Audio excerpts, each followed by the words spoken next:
नमस्कार, मैं हूं मृत्युंजय कुमार झा और शाम के 5:30 बज चुके हैं। अगले आधे घंटे तक आपके सवालों का सबसे बड़ा मंच तैयार है।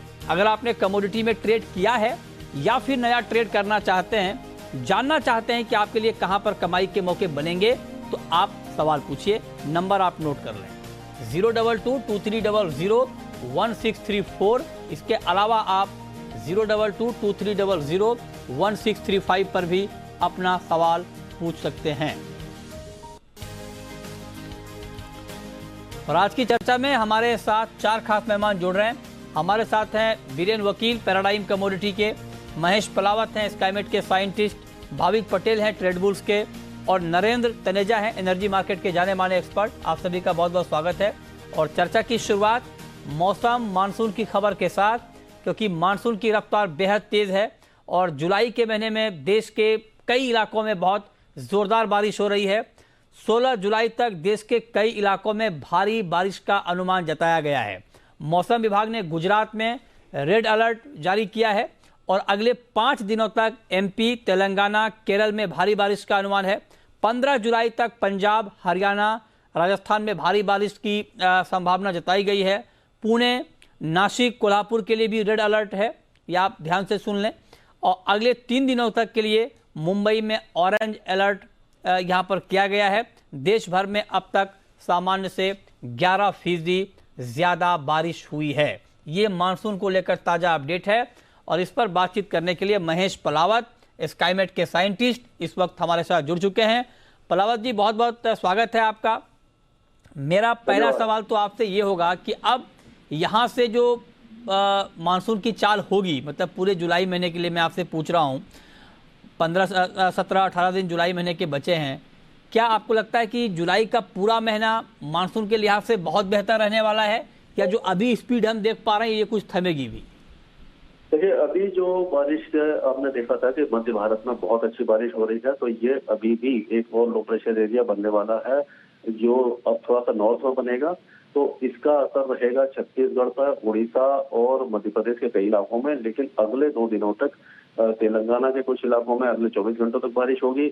मध्य प्रदेश, विदर्भ में भी 24 से 48 घंटों तक बारिश होगी। उसके बाद ये जो गुजरात है, कोंकण एंड गोवा है, ये और नॉर्थ मध्य महाराष्ट्र, यहाँ पर अगले 2 से 3 दिनों तक बारिश होगी। और मुंबई में कल के बाद से बारिश कम हो जाएगी। साउथ ईस्ट राजस्थान में भी तेज बारिश होगी। ये जो एपिसोड है वो 15 या 16 तारीख तक रहेगा।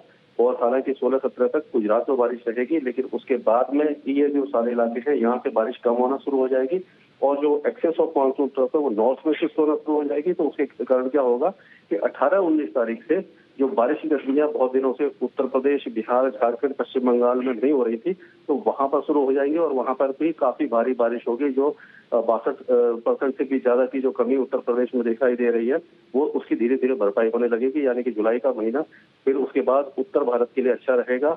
और हम कह सकते हैं कि पूरा जो भारत है वो काफी अच्छी बारिश जुलाई के महीने में देखने वाला है। और अगस्त का महीना भी सामान्य से थोड़ा सा अच्छा ही रहेगा। जब आप ये कह रहे हैं कि पूरे जुलाई के महीने में अच्छी बारिश होगी, तो मैं अब आपसे ये पूछ रहा हूँ कि जो अभी आपने जिक्र किया कि उत्तर भारत में भी अच्छी बारिश होगी, पूर्वी भारत में बारिश को लेकर अभी चिंता है। खास करके आप पूर्वी यूपी देख लें, बिहार देख लें, बंगाल देख लें, तो इन राज्यों में या फिर इन इलाकों में, क्योंकि ये इलाके धान की खेती के लिए ज़्यादा अहम है और धान की बुआई भी घट रही है, जो ताज़ा रिपोर्ट पिछले हफ्ते तक की है, तो वहाँ पर कब तक सिचुएशन इंप्रूव होगा, वहाँ पर कब बारिश होगी?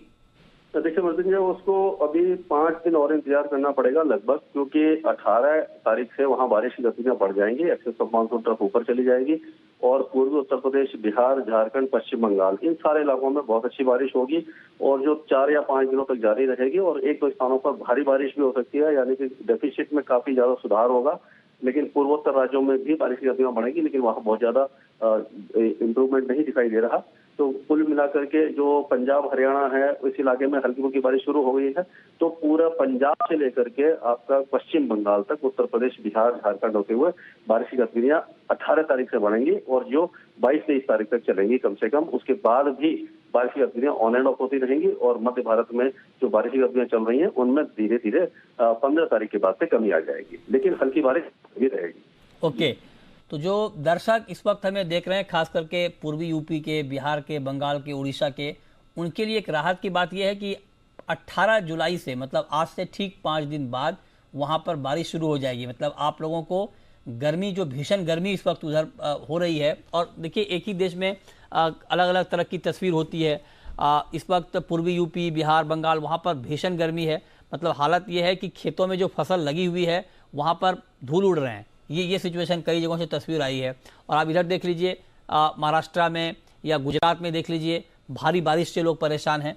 तो उम्मीद ये है कि 18 जुलाई से बिहार, यूपी, बंगाल और उड़ीसा में भी बारिश होगी। लेकिन एक बात मैं आपसे और महेश पलावत जी पूछ रहा हूं सर, कि अभी खास करके 16 जुलाई तक भी कई इलाकों के लिए अलर्ट जारी किया गया है, जैसे गुजरात के लिए, मुंबई के लिए। तो क्या इन जगहों पर अभी 2-3 दिन, 4 दिन भारी बारिश होगी? मुंबई में, गुजरात के इलाकों में?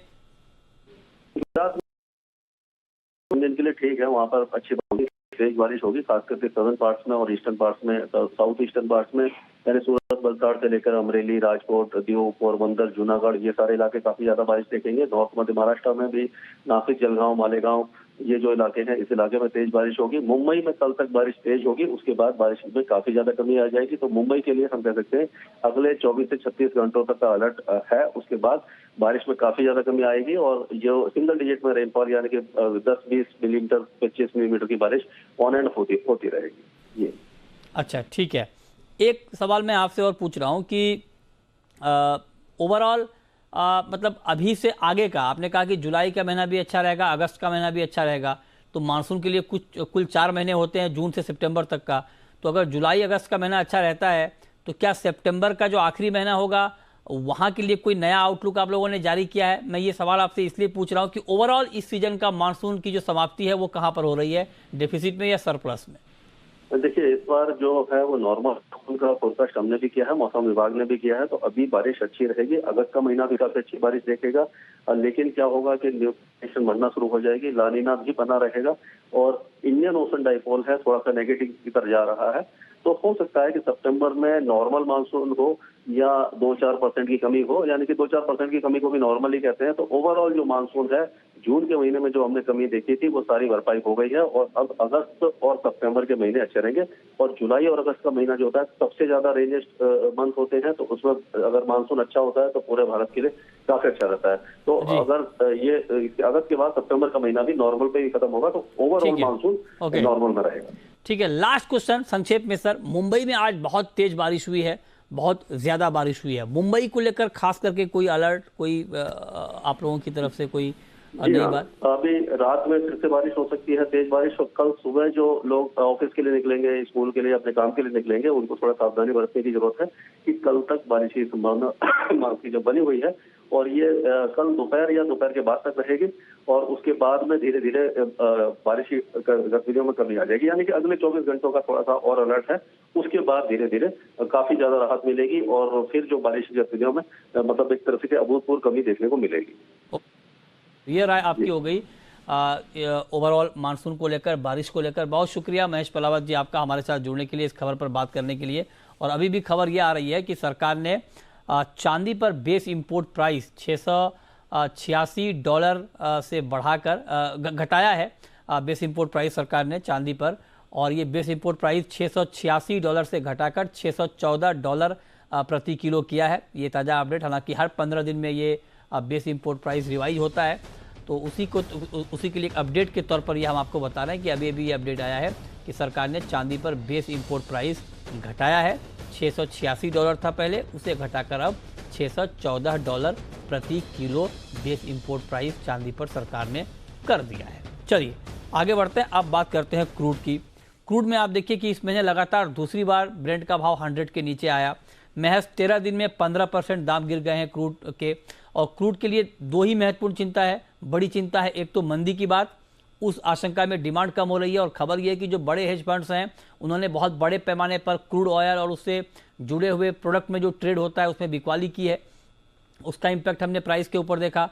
दूसरी चिंता है चाइना की, जहां पर कोविड के मामले बढ़ रहे हैं, लॉकडाउन की चिंता से डिमांड घटने की आशंका बढ़ गई है। इन दोनों चिंताओं ने मार्केट को नीचे धकेल दिया है, पीछे धकेल दिया है। हमारे साथ नरेंद्र तनेजा इस वक्त जुड़ रहे हैं। तनेजा जी, क्या लगता है आपको 100 के नीचे क्रूड और कितना नीचे? मैं अभी मौसम की रिपोर्ट आपके बॉम्बे की सुन रहा था। क्रूड की हालत भी ऐसी होती है। मतलब हाँ, अभी क्या है कि चारों तरफ ये माहौल बन गया है पश्चिम में, खास तौर से कि यूरोप और अमेरिका में मंदी आने वाली है। अब वो बड़ी मंदी होगी, शैलो होगी, डीप होगी, कहना मुश्किल है, लेकिन कुल मिलाकर के मंदी के नाम से बाजार में हलचल है और उनको ये है कि डिमांड डिस्ट्रक्शन होगा। दूसरी तरफ चाइना में कई जगह कर्फ्यू वापस आ गया है और दूसरी तरफ जो ये चल रहा है कि भाई यूक्रेन जो है वो सिचुएशन जो है वो यूक्रेन को लेकर के कोई आश्वस्त नहीं है और बाइडेन साहब की पूरी कोशिश है कि वो सऊदी अरब पे दबाव डालें, जो कि वो जा रहे हैं वहां पे और वहां पे उत्पादन बढ़ाएं, सऊदी अरब से भी बढ़वाएं, इराक से भी बढ़वाएं और यूनाइटेड अरब एमिरेट से बढ़ाएं, सबसे वो मिल रहे हैं। तो कुल मिला के बाजार को ऐसा लगता है कि शायद ओपेक जो है वो उनकी बात को मानेगा, उनकी बात को नकारना इतना आसान नहीं होता और मंदी से डिमांड डिस्ट्रक्शन थोड़ा होगा। तो इसको लेके और हेज फंड आपने देखा, आपने खुद जिक्र किया, तमाम वो बिकवाली पे आ गए हैं और लोग भी जो बड़े ट्रेडर्स हैं वो भी बिकवाली पे आ गए हैं। तो ये माहौल होता है, लेकिन डिमांड सप्लाई फंडामेंटल के हिसाब से जब मैं देखता हूँ तो इतनी सप्लाई अवेलेबल नहीं है जिस हिसाब से डिमांड बरकरार है। बहुत बड़ा डिस्ट्रक्शन हो जाएगा डिमांड में, मुझे ऐसा नजर नहीं आता, और डीप रिसेशन आ जाएगा यूरोप अमेरिका, मुझे ऐसा भी नजर नहीं आता। तो इसलिए जो है ये मार्केट उस पर रिएक्ट कर रहे हैं। एक दफा मार्केट रीअश्योर्ड हो जाएगी कि ऐसा कुछ नहीं होने वाला है तो फिर आप देखेंगे मार्केट जो है वो अपने वापस उस पर चाल पे आएगी। लेकिन हमें ये नहीं भूलना चाहिए कि अभी भी जो प्राइस है इसमें $15 से $17 का यूक्रेन प्रीमियम है। तो जो भी कीमत कम हो रही है वो यूक्रेन का जो प्रीमियम है वो घट रहा है। डिमांड सप्लाई के फंडामेंटल के हिसाब से तो $80 से ऊपर होनी नहीं चाहिए कीमत। हाँ, ठीक बात। तो ये बाकी तो ये प्रीमियम है। अब एंग्जाइटी का प्रीमियम, अब ये रिसेशन के डर का प्रीमियम, कभी यूक्रेन का प्रीमियम, ये सब है। डिमांड सप्लाई के हिसाब से तो $80 से ज्यादा कीमत होने का प्रश्न नहीं उठता। ठीक बात है। ओके, तो आप कह रहे हैं कि डिमांड सप्लाई के हिसाब से $80 से ऊपर का भाव होने का सवाल ही नहीं उठता। बहुत शुक्रिया सर आपका क्रूड पर ये आउटलुक, ये जानकारी देने के लिए। लेकिन अब आगे बढ़ते हैं और रुक करते हैं इस वक्त की एक बड़ी खबर की। खबर यह है कि MCX फ्रॉड मामले में ईडी की एक बड़ी कार्रवाई हुई है। इस वक्त की बड़ी खबर हम आपको बता रहे हैं। जो ये पूरी खबर हमने सबसे पहले ब्रेक की थी, उस मामले में अब ईडी की एक बड़ी कार्रवाई होने की खबर इस वक्त हमारे पास आ रही है। ईडी ने 8 अलग अलग ठिकानों पर छापेमारी की है। जी हाँ, इस वक्त की बड़ी खबर हम आपको बता रहे हैं। और सिक्किम, कोलकाता, दिल्ली, मुंबई में ये कार्रवाई हुई है और ये पूरा मामला जो है, जो MCX का सिक्किम फ्रॉड वाला मामला था, उस मामले में ये कार्रवाई हुई है। डिटेल जानकारी के साथ हमारे संवाददाता तरुण शर्मा इस वक्त हमारे साथ जुड़ रहे हैं। तरुण, बताइए ये जो कार्रवाई हुई है ईडी की, इसमें और क्या डिटेल जानकारी है आपके पास? बिल्कुल, मैं संजय में बताना चाहूंगा कि सबसे पहले जी बिजनेस ने बताया था कि इन्फोर्समेंट डायरेक्टरेट जो है वो इस पूरे मामले की जांच कर रहा है और जब हमने खबर की थी तब प्रिलिमिनरी इंक्वायरी इस पे स्टार्ट की गई थी और MCX से डिटेल मांगी गई थी। लेकिन अब इन्फोर्समेंट डायरेक्टरेट ने 2 ब्रोकर्स जो हैं, एक कोलकाता बेस्ड हैं, एक दिल्ली बेस्ड है, उन पे सर्च ऑपरेशन किया है। साथ ही MCX के ऑफिस में भी सर्च ऑपरेशन करके जानकारी जुटाई है। और ये मैं बताना चाहूंगा कि जो सिक्किम गवर्नमेंट है उन्होंने भी इस केस को विजिलेंस को ट्रांसफर कर दिया था और सिक्किम के अंदर भी इनके खिलाफ FIR हुई थी। अब मैं अपने दर्शकों को ये बताना चाहूंगा कि ये मामला क्या है। मामला है कि जब 1961 के अंदर जब सिक्किम मर्ज हुआ तो उसमें 61,000 लोगों को ही इनकम टैक्स रिबेट या किसी भी तरीके की स्टैट्यूटरी टैक्सेस पर रिबेट दी गई थी। लेकिन इसका कुछ लोगों ने यूज किया और स्टैम्प ड्यूटी नहीं भरी। जब स्टैम्प ड्यूटी नहीं भरी और तो उससे स्टेट को लॉस हुआ है, इसके बेसिस पे ही उन्होंने FIR की थी सिक्किम गवर्नमेंट ने। उसको इन्फोर्समेंट डायरेक्टरेट ने अब टेकअप किया, एक CMLA का केस रजिस्टर किया और उसके बाद इन लोगों पे कार्रवाई की गई है। अच्छा, तो ये पूरा मामला है और ये कार्रवाई की डिटेल आपको तरुण बताएं। तरुण, एक सवाल और, कुछ अमाउंट भी फ्रीज करने की बात आ रही है, इसको लेकर कोई जानकारी? करीबन 5 करोड़ का अमाउंट अभी तक फ्रीज किया गया है इन्फोर्समेंट की तरफ से। जो ब्रोकर से जो बैंक अकाउंट से उनके 5 करोड़ रुपए इन्फोर्समेंट डायरेक्टरेट ने फ्रीज किया। ब्रोकर का नाम पता चल पाया है क्या?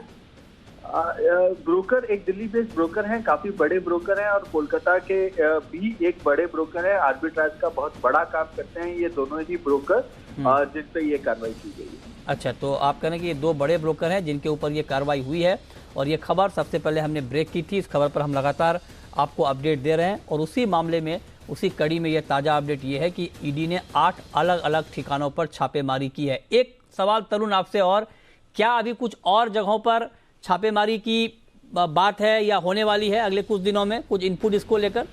देखिए, ये कह पाना तो काफी मुश्किल होगा, लेकिन ये जरूर है कि ये मामला सिर्फ एमसीएक्स तक नहीं रुकेगा, क्योंकि यदि किसी के पास यदि मॉडस ऑपरेंडी है टैक्स चोरी करने की या स्टैम्प ड्यूटी में स्टैम्प ड्यूटी ना भरने की, तो वो सिर्फ कमोडिटी में ही क्यों करेगा, वो इक्विटी में भी देखेगा, वो करेंसी में भी देखेगा।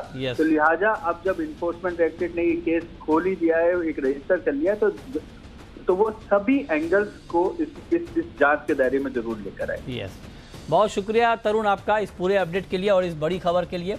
और इस खबर पर हमारी नज़र लगातार बनी हुई है, इसको लेकर जो भी अपडेट होगा हम आप तक सबसे पहले पहुंचाते रहेंगे। चलिए आगे बढ़ते हैं, अब बात करते हैं कि आज के मार्केट में आपको करना क्या है। और इस पर बात करने के लिए बीरेन वकील जी हैं हमारे साथ, भाविक पटेल हैं, आप दोनों का बहुत स्वागत है। बीरेन जी, अभी हम क्रूड के ऊपर बात कर रहे थे और नरेंद्र तनेजा जी कह रहे थे कि जो फेयर प्राइस है क्रूड का वो $80 है। अब आप देखिए कि इस बीच अंतर्राष्ट्रीय ऊर्जा एजेंसी, जिसको IEA कहते हैं, IEA ने कहा है कि अभी जो क्रूड का शॉक है वो बाकी है। पता नहीं किस संदर्भ में वो कह रहे हैं, इसको लेकर बहुत क्लियरिटी नहीं है, लेकिन उनका ये कहना है कि सप्लाई किल्लत से दाम बढ़ने की आशंका बनी हुई है। दाम अभी गिर रहे हैं, लेकिन गिरते दाम के बीच उनकी ये रिपोर्ट की दाम बढ़ने की आशंका सप्लाई घटने के बीच बनी हुई है। इस पर आपको कितना भरोसा है और क्या वाकई आपको लगता है कि लॉन्ग टर्म में क्रूड तेजी रहेगा? लास्ट ईयर हम एनर्जी ट्रांजिशन और इलेक्ट्रिकल व्हीकल की जो स्टोरी सुन रहे थे, कॉपर, निकल, कोबाल्ट, लिथियम की, और आज मेटल पूरी की पूरी धराशायी हो गई है। जो दिग्गज लास्ट ईयर कॉपर 20,000 जाएगा कह रहे थे, वो अभी 4,500 की भी बात करने लगे हैं। तो बड़े लोगों को सुनने का एक अलग ही मजा है, बट काम तो खुद के होमवर्क पे करना चाहिए। तो मैं क्रूड को अगर कनेक्ट करता हूं तो मुझे ऐसा लग रहा है कि फिलहाल इस भाव का क्रूड में बाई साइड का मुझे दिलचस्पी नहीं है। धीरे धीरे थोड़ा डिमांड डिस्ट्रक्शन प्राइसिंग हो रहा है, और साथ ही साथ ये वॉर प्रीमियम बोलो या जियो पॉलिटिकल प्रीमियम बोलो, जो भी वो भी थोड़ा थोड़ा अप फेड अप होने लगा है। ओके, ठीक है। अच्छा भाविक जी, गोल्ड का मार्केट तो बहुत ही रेंज में फंसता हुआ दिख रहा है, एक्शन की कमी है, रुपया गोल्ड को गिरने नहीं दे रहा है और डॉलर बढ़ने नहीं दे रहा है। ये हो रहा है, गोल्ड की कहानी अभी यही है कि मजबूत डॉलर गोल्ड को बढ़ने नहीं दे रहा है और कमजोर रुपया घटने नहीं दे रहा है। तो ट्रेडर क्या करें? मृत्युंजय जी, आई थिंक जब तक 50,000 के लेवल ब्रेच नहीं होते तब तक एटलीस्ट अगर लॉन्ग में पोजीशन है तो वो स्टॉप लॉस से लॉन्ग बना सकते हैं, क्योंकि अगर अंतर्राष्ट्रीय बाजार में भी देखें तो 1730 से 1710 का जो सपोर्ट जोन है वो अच्छा है। आई थिंक 1710 के नीचे अगर जाता है तो आई थिंक जो भी लॉन्ग पोजीशन है निकल जानी चाहिए। और अभी रुपए की वजह से हम देख रहे हैं कि 50,000 का जो लेवल है MCX में वो ब्रीच नहीं कर पा रहा है, कहीं ना कहीं वहीं से ही बाउंस बैक आ रही है। तो आई थिंक 50,000 के एक बार स्टॉप लॉस से बाय कर सकते हैं। अपसाइड ज़्यादा नहीं लग रहे, मुझे लग रहा है कि ज़्यादा से ज़्यादा 5800 या 50,900 आ रहा है, बट इंट्राडे या पोजिशनली 50,000 के स्टॉप लॉस से बाय बने रहना चाहिए। ओके, तो ये राय आपकी हो गई गोल्ड पे। अब हम शुरू करते हैं सवाल और जवाब। पहला सवाल है फरहान का, पूछिए फरहान जी। गुड इवनिंग सर जी। गुड इवनिंग, पूछिए। सर जी, मेरा सवाल मेंथा ऑयल पर है और दोनों एक्सपर्ट से सवाल है, भाविक सर से भी और वीरेन वकील सर से भी। हाँ, पूछिए। सवाल यह है सर, मेंथा ऑयल तो बढ़ के नहीं दे रहा बिल्कुल भी, और बॉटम कोई इसका है नहीं है नीचे में, या ऐसे ही चलता रहेगा यहीं पे पूरे साल? बताइए वीरेन जी, मेंथा में क्या होने वाला है? मेंथा करीबन 2 महीने से 978 और ऊपर में 1070 या 1045 के बीच रहा है। दोनों बाजू साइडवेज चल रहा है। हेजर यानी फिजिकल लेके फ्यूचर्स बेचते हैं तो इसमें 12-13% का रिटर्न जनरेट होता है, जिसको अगर ट्रेडिंग ही करना है तो ये करंट लेवल पे 990 के आसपास यहाँ से 5-10 रुपये नीचे बाय कर सकते हैं। 974 का स्टॉप लॉस होना चाहिए। टारगेट 1015-20 रख सकते हैं। ओके, ठीक है। तो ये राय आपकी हो गई मेंथा के ऊपर। अच्छा, मेंथा पर आपका व्यू भाविक जी? अभी तो 1000 के नीचे आज का क्लोजिंग प्राइस है। देखिए मेंथा की अगर डिमांड भी अगर हम देखें तो यूजुअली ठंडी के टाइम में होती है, और चार्ट में भी अगर देखें तो आइदर वो मार्च अप्रैल में होती है या तो फिर अक्टूबर नवंबर के बाद होती है। तो मुझे लग रहा है कि एटलीस्ट 2 महीने में हमें प्राइसेस में ज़्यादा अपसाइड नहीं दिख नहीं पाएंगे। बट मुझे लग रहा है कि कहीं ना कहीं एटलीस्ट 980 के करीब अगर आता है तो एक अच्छा लेवल है। तो 980 के अगर इनफैक्ट भी जा सकता है तो 980 पे बाय कर सकते हैं। अपसाइड 1050 तक का लेवल है और 950 का स्टॉप लॉस। तो 2 महीने के लिए प्राइसेस साइडवेज ही रहेंगे। प्रोबेबली अक्टूबर के बाद प्राइसेस में अपसाइड हम देखने को मिल सकते हैं। जगदीश हैं नेक्स्ट कॉलर हमारे साथ जुड़ रहे हैं। पूछिए जगदीश जी। प्रतिनिधि नमस्कार। नमस्कार, पूछिए। 7,700 की पुट लिया हुआ है मालिक, 180 रुपए। 7,700 की पुट आपने ली है 180 रुपए पर। तो 250 रुपए होगा। बीरेन जी, क्या क्या सुझाव आपका? उनकी बेट डायरेक्शनल राइट साइड मुझे दिख रही है, बट मैं इंट्राडे क्रूड नहीं ट्रेड करता हूं। बट ये दिशा जो उन्होंने पुट की कॉल ली है, मींस वो डाउन साइड एक्सपेक्ट करते हैं, वो कॉल मुझे उनकी बराबर लगती है। अच्छा, लेकिन हाँ, एक क्रूड ऑप्शन की हम बात कर रहे हैं तो आज एक डेटा भी जारी हुआ है MCX की तरफ से कि MCX क्रूड में रिकॉर्ड टर्नओवर हुआ है, ऑल टाइम हाई 46,804 करोड़ रुपए का ऑल सेगमेंट में। अच्छा, ओवरऑल ऑप्शन का ये है, ओवरऑल ऑप्शन में ट्रेड हुआ है 46,804 करोड़ का ओवरऑल ट्रेड हुआ है, और क्रूड में हुआ है 39,177 करोड़ का, जो हाईएस्ट डेली टर्नओवर है क्रूड ऑयल ऑप्शंस का। तो क्या ऑप्शंस में क्रेज बढ़ रहा है क्या बीरेन जी? हाँ, क्योंकि इक्विटी की जो गिरावट है तो कुछ वॉल्यूम यहाँ शिफ्ट हो रहा है, और option normally volatility related product है, तो जितनी ज़्यादा वॉलेटिलिटी उतना लोगों को मज़ा आएगा, स्पेशली प्रॉप डेस्क जो होते हैं। तो अब ये लिक्विडिटी स्टिकी लिक्विडिटी हो गई है, तो मुझे ऐसा लग रहा है कि ये वॉल्यूम बरकरार रहेगा, बना रहेगा। अच्छा, आप कह रहे हैं कि ये बना रहेगा, ठीक है। तो इस पर आप नज़र रखिए, ऑप्शंस को अच्छा रिस्पांस मिल रहा है। अगला सवाल है शिवशंकर का। पूछिए शिवशंकर जी। जी नमस्कार सर। नमस्कार, पूछिए। सर आज इंट्राडे में चांदी पे क्या करना चाहिए? सिविल चांदी एक रेंज में फंसी हुई है 100 रुपए के अंदर ही, तो क्या करना चाहिए? क्या व्यू आज का? आज का क्या व्यू है भाविक जी चांदी पर?